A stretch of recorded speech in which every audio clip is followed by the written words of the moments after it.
Hello ladies and gentlemen, and welcome back to another fragrance review. I want to thank you all so much from the bottom of my heart for tuning into my channel, supporting what I do. It means the whole entire world to me. And in this video, I'm so excited to be talking to you guys about the newest release by the company Valentino. This one is called Uomo Acqua, so stay tuned for the review.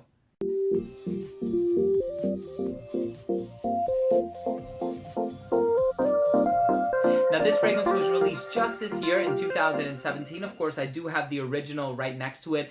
They came out with the original, they came out with the intense version, and now here we have an aqua version. Kind of reminds me a little bit of the new Invictus Aqua, right? They had the original, they had the intense, and then they released the aqua version. So that's just the sort of vibe that I get. Now I do want to start off by thanking my friend Carlos. This is not my bottle, this is my friend Carlos's bottle. So thank you so much for lending it to me for this review. I've had it for about a week now. I wore it out. I know how it performs and all that stuff, so I'm excited to talk to you guys a little bit more about it. Carlos's information is going to be down below as well. Let's start off the review by taking a closer look at the presentation. So the box for this one has a pretty simple design, just says Aqua here on the front. That's the only way that you know you're getting this flanker. And then down at the very bottom on top of the QRC code, you are going to get the serial number punched in there. Just Valentino Parfum on the back, Valentino written at the top. In terms of the bottle, it does have lighter liquid than the original and the intense version or extreme version, whatever it's called, and built-in atomizer, no cap, wide distribution, and that's it. Let's continue with the smell. Now, as soon as you spray it on, you will get the remnants of the original in there. It kind of has that nutty, sweet, almost gourmandish odor profile to it. It smells really nice. And then it also has this bright citrusy opening, kind of like lemony, bergamot, very bright and uplifting, and I kind of like that. Right away, it was reminiscent of Invictus Aqua. Not to say that they smell the same, but in the way that the composition is embellished to create a new flanker, it sort of seemed like they were on the same points or on the same page, if you will. So I kind of like the addition of that aquatic nuance, and for that reason, I think it's going to do really well with the ladies. I've said this before. I've even shot a few videos. I did a top 10 fresh fragrances ranked by my friend Lena. If you haven't seen that video, I'm going to leave a link to it down below, but she went nuts over Invictus Aqua. And I always say this, it has sweet, it has fresh. It's the two things that the ladies love, and this one is no exception. It's sweet and it's fresh. So for that reason, I think it's going to be really successful. I think it's going to garner you a lot of compliments, but this is one of those things where you have to go out there and try it for yourself. However, despite the fact that it has the citrus and the hazelnut and the vanilla and the creaminess of the tonka bean, the performance is not that great though. My wife loves it, but the performance though, it could be a little bit better. I do get like solid 3 to 4 hours, but after that, it really starts to whittle down into almost a skin scent. So if that's a non-negotiable thing for you, then just keep that in mind. The performance is not going to be great on this one.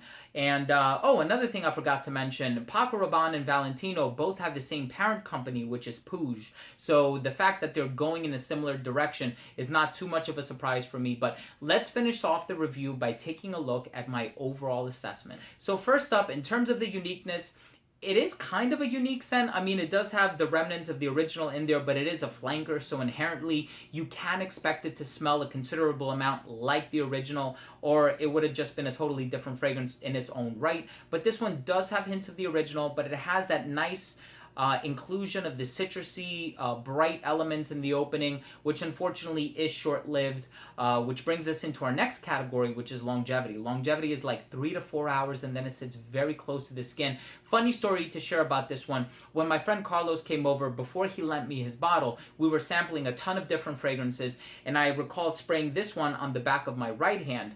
A couple hours into the day, he has another fragrance he wanted me to sample. He goes, oh, try this one on skin. And I was looking to see where I had free skin. I smelled my hand and I was like, I don't think I sprayed anything here, and I ended up spraying a new fragrance on top of it because I just honestly couldn't smell it after a couple hours. So let that be a testament that it doesn't last a long time.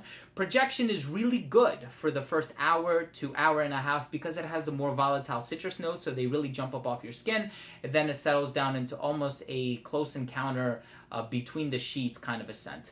As far as versatility, I think it's incredibly versatile. It's inoffensive. It's highly complimented. There's never a bad time to wear it. I do think it gives off more of a casual vibe, though. If you want something to wear a little bit dressed up, I would go for the original or the intense version. And I think anybody of any age could wear it, whereas the original and the intense are a little bit more on the sweet side. So I would say a younger crowd is preferred for that. But this, with the inclusion of the citrus elements, I think anybody of any age can wear it. I actually can see it being unisex as well. Presentation, I think, is gorgeous. Overall assessment on this one is I really like it. I do like it, but I do have qualms with the performance of it. It's not one of my favorite fragrances, and I think it has some really shining aspects and characteristics to it that for many people might actually be a redeeming factor.